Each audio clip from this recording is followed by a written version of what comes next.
جو ایک چیز مجھے تھوڑا سا تقویت دیتی ہے وہ فائز عیسیٰ اور جسٹس اطہر اللہ نے بھی جو آرڈر پاس کیا ہے، مجھے دیکھ کے لگتا ہے کہ یہ لوگ اگر کھڑے ہو جائیں چیف جسٹس اور باقی سپریم کورٹ کے جج کے نہیں 8 کی تاریخ ہے، آگے نہیں جانا، نہیں تو یہ غیر آئینی فعل ہے، ہم سزا دیں گے، تو پھر کیوں کوئی بھاگے گا؟ وہ بولیں گے آئین پہ عمل کرو، یہ آئین ہے۔ جی ٹھیک بات ہے، ہونا چاہیے کوئی ایسی، اس میں کوئی ابہام پیدا کرنے کی جو گنجائش نہیں چھوڑنی چاہیے۔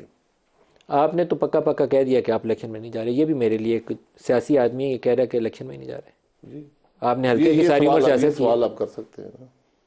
آپ نے ساری عمر حلقے کی سیاست کی اور شاید آئندہ بھی کرنی ہے، میں تو پھر الیکشن میں سیاست کروں گا، لیکن میں اس الیکشن کے نتیجے میں بڑی خرابی دیکھتا ہوں۔ میں خرابی کا حصہ نہیں بننا چاہتا۔ خرابی دیکھتے ہیں الیکشن کے نتیجے میں؟ کیا خرابی؟ وہ آپ کو وقت بتائے گا۔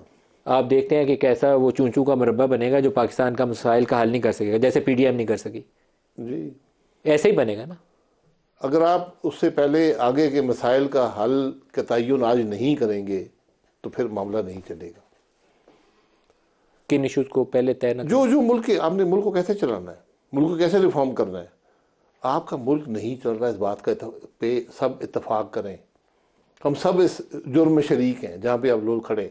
آپ پتہ ہے کہ پاکستان میں کتنے لوگ سطح غربت یعنی سطح افلاس سے نیچے ہیں؟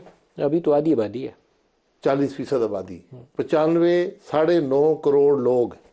دنیا میں کوئی ایسا ملک نہیں ہے۔ کسی کو پرواہ ہے؟ نہیں ہے، اگر پرواہ نہیں ہوگی پھر آپ کو حل نہیں ملے گا۔ فوکس نہیں ہے اس ایشو پہ، نہیں، کس ایشو پہ فوکس ہے؟ کسی پہ بھی نہیں۔ میں پھر یہ کہہ رہا ہوں نا، آج ہم سب کی ذمہ داری ہے، اس لیے سیاستدان، فوج، جوڈیشری یہ بیٹھے آگے کے راستے کا تعین کریں۔ راستہ لمبا اور مشکل ہے، کسی ایک کے بس کی بات نہیں ہے۔ مجھے کسی جماعت میں کیپیسٹی دکھا دیں جو ان مسائل کا مقابلہ کر سکے، کوئی ایک سوچ جماعت بتا دیں، exclusion نہیں، فکر بتا دیں۔ کوئی ایک تو جماعت پھر exclusion نہیں۔ اپنے آپ کو بیوقوف مت بنائیں۔ الیکشن کیا دے گا آپ کو؟ آپ last question, being a former prime minister, آپ کیوں نہیں دعوت دیتے فوج کے سربراہ کو، نواز شریف کو، عمران خان کو، کہ بٹھائیں، ایک گفتگو کروائیں، مجھ سے ہم دیکھیں، میڈیا والوں سے دور گفتگو یہ کرائیں۔ سب لوگ کرسیوں پہ بیٹھے ہیں، عہدے ہیں ان کے پاس۔ میں تو آپ کے ذریعے ہی بات کر سکتا ہوں نا۔ آج یہاں پر 4 بڑے پولیٹیکل لیڈر ہیں کہ 3 بڑے پولیٹیکل، جو بھی آپ سمجھیں، 5 بڑے پولیٹیکل لیڈر، آرمی کے چیف ہیں، چیف جسٹس ہیں، یہ 6-7 لوگ ہیں۔ بیٹھ جائیں اور پاکستان کے مستقبل کا تعین کریں۔ آج کیا ان کو ملک کا احساس نہیں ہے؟ ڈیفینیٹلی ہے، تو لیکن اکٹھے نہیں بیٹھ رہے۔ ڈھونڈیں معاملات کو حل کرنے کی کوشش کریں۔